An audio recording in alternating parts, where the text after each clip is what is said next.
ఓం చందమామాయ నమః. ఓం చందమామాయ నమః. ఓం సావిత్రి, చందమామాయ నమః. ఇక్కడేం చేస్తున్నావు? మనం పిల్లల్ని కందాం అనుకున్నాం కదా, పద కిందకి వెళ్దాం. అదేగా నేను చేస్తున్నాను. అంటే ఇక్కడ మరీ బాగుండదేమో సావిత్రి.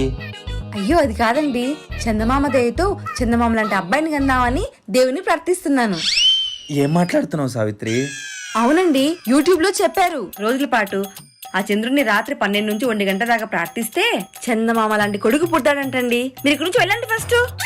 నీకేమన్నా పిచ్చా సావిత్రి? అవన్నీ నమ్మకూడదు. పద మన కిందకి వెళ్ళి కాపురం చేసుకుందాం. ఎందుకు నమ్మకూడదు? సూర్యుడి వల్ల కర్ణుడు పుట్టినప్పుడు, ఇంద్రుడి వల్ల అర్జునుడు పుట్టినప్పుడు, నేను మాత్రం ఆ చంద్రుడి వల్ల చందమామ లాంటి పిల్లల్ని కనలేనా? అది అసాధ్యం సావిత్రి, నీకు అర్థం కావట్లేదు.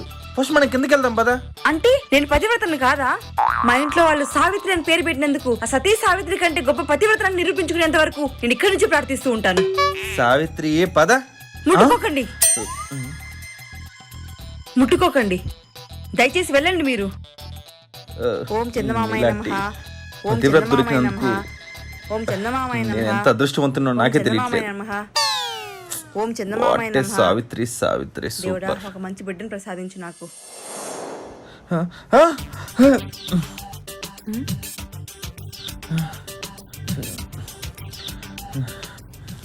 ఏంటి అంత సడన్ గా లేచావు?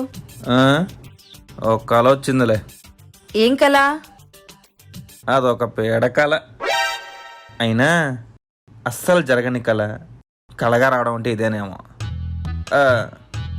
ఇంతకీ ఎక్కడికి వెళ్తున్నావు? నేను పబ్కి వెళ్తున్నా ఫ్రెండ్స్ తో.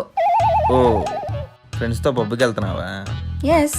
సరే, ఓకే బాయ్. వైట్ ఆపోజిట్ కళ ఎలా?